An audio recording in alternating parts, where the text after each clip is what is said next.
Bonjour à tous, bienvenue sur Top Miniature Automobile. Aujourd'hui, une Batmobile, celle de la série animée Batman, le dessin animé, je crois, qui est sur la série des années 90 de mémoire, milieu des années 90, un truc dans le genre. Pour ma part, je pense que c'est une des meilleures séries animées de Batman, avec cette fameuse Batmobile tout en longueur, très fine, très épurée, mais très jolie. Avec le petit Batman qui va bien. En plomb, je suppose, parce que très lourd. En métal en tout cas, ça c'est sûr, il n'y a pas de problème. Il est vraiment très lourd. Donc le Batman de la série animée qui va bien. D'abord, je vais vous montrer la boîte parce qu'elle est très jolie. Alors à l'intérieur, vous voyez, elle est sortie de la boîte. J'ai les attaches, les accroches, les protections, tout. Celle-ci a la particularité, comparée à celle que je vous avais présentée il y a 2 ans dans la série NJ Cross, d'avoir le capot avant qui s'ouvre. Pas le cockpit, mais le capot avant. Vous voyez, c'est cette série-là, pour ceux qui se rappellent. Et franchement, j'adorais cette version du Batman. Alors, cette version est présentée au dos avec toutes les Batmobiles de cette série, à savoir Batman, la Batmobile Michael Keaton, et comment il s'appelle, le réalisateur, je sais plus, très bon réalisateur, mais j'ai oublié.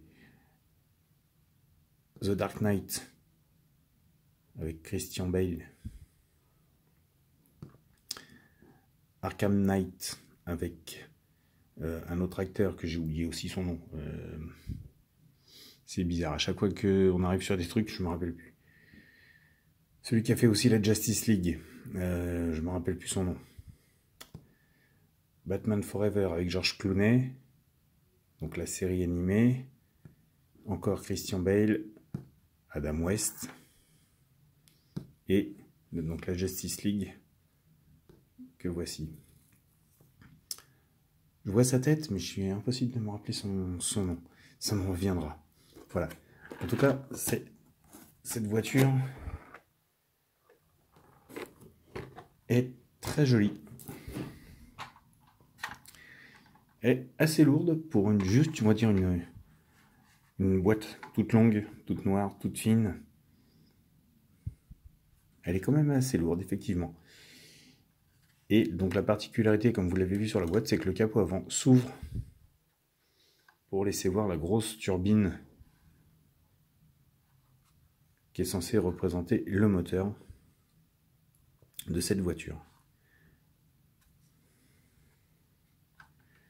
Alors la calandre est creuse, on voit mon doigt à travers.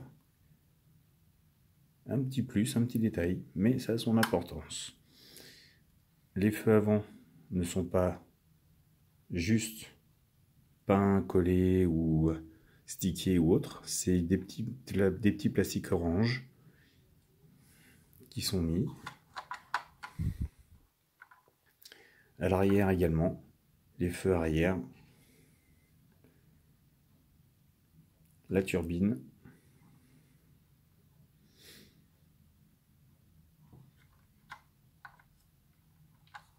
les roues sont bien proportionnées, des passages de roues également, et comme je vous disais, celle-ci, on aperçoit un cockpit, mais il ne s'ouvre pas. Voilà, on n'a pas cette particularité, on a le capot avant, mais pas le cockpit.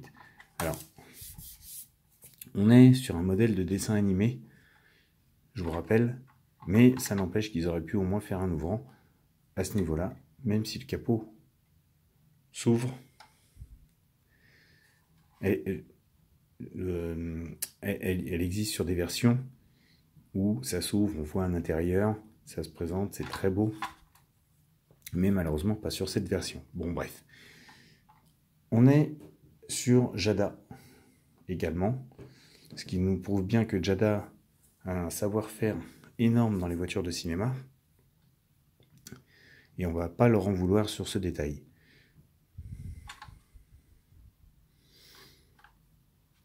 On peut même pas dire que c'est du 1.24 puisque cette voiture à la base n'existe pas, seulement dans le dessin animé. Donc on va dire qu'ils sont partis d'une base 2D pour en réaliser une 3D qui est superbe. Voilà. Surtout avec le petit Batman qui va bien avec.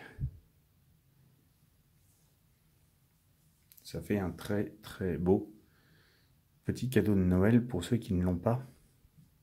Surtout que d'autant plus,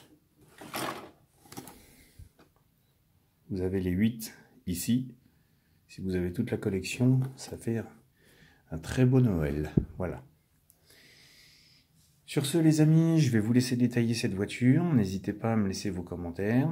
N'hésitez pas non plus à vous abonner pour ceux qui n'y sont pas encore. Et sur ce, je vous dis à bientôt pour une nouvelle vidéo de Batmobile. Au revoir à tous.